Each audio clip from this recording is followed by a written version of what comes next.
Sheikh, here in Bangladesh, some of the Muslims are so much fascinated with the arrival of Imam Mahdi, Dajjal, the battle at the end. They feel the end of time Arrival of what? Arrival of Imam Mahdi. When is he coming?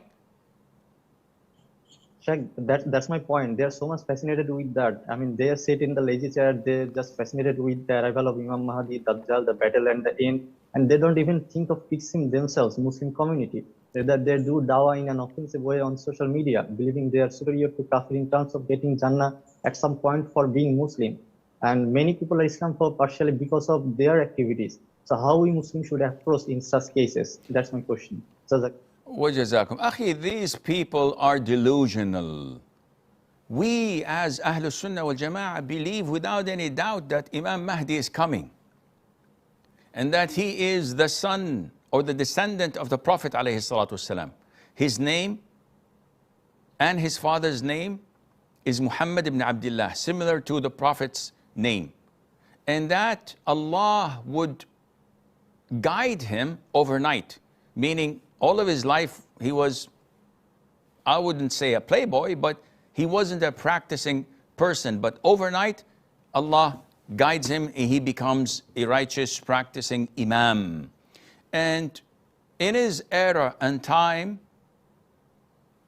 Isa ibn Maryam, Jesus, peace be upon him, would descend from the heavens and would fight the Antichrist, the Dajjal, and kill him.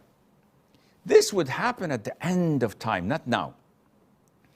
But his arrival, their arrival, doesn't mean anything to you and me, because we know that among those who will follow the Dajjal are many Muslims who would turn on their heels and leave Islam.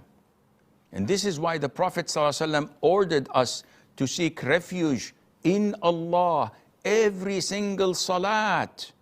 At the end of it, before offering salam, where we say, أعوذ بك من عذاب جهنم ومن عذاب القبر ومن فتنة المحيا والممات ومن فتنة المسيح الدجال. I seek refuge in you, Allah Azza wa Jal, from the tribulation and the testing of this calamity, this fitna, this trial of the Antichrist or the Dajjal. The Prophet told us that those with weak iman would come to see him and they would turn back on their heels and follow him. And this is why the Prophet says, whenever you hear of the Dajjal, do not confront him and run. Because one of you goes to listen to him thinking that he's a believer, and after listening to him, he flips and becomes a kafir.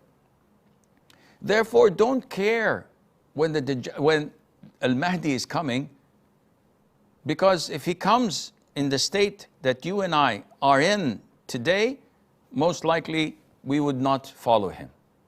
Our iman is weak. We're not committed to Islam. We can't even pray Fajr on time in the masjid. We can't even say the truth without lying or cheating or consuming people's wealth unlawfully.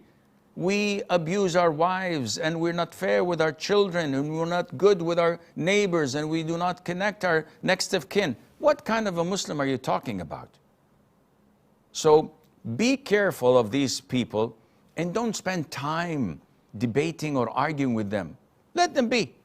Focus on yourself, on fixing yourself, your family, your relatives, your neighbors, your colleagues, those around you, and build a strong foundation and cement iman in their hearts, because if you do so, then inshallah, when Imam Mahdi comes, you will be one of his supporters, if not one of his commanders, with the grace of Allah Azza wa Jal.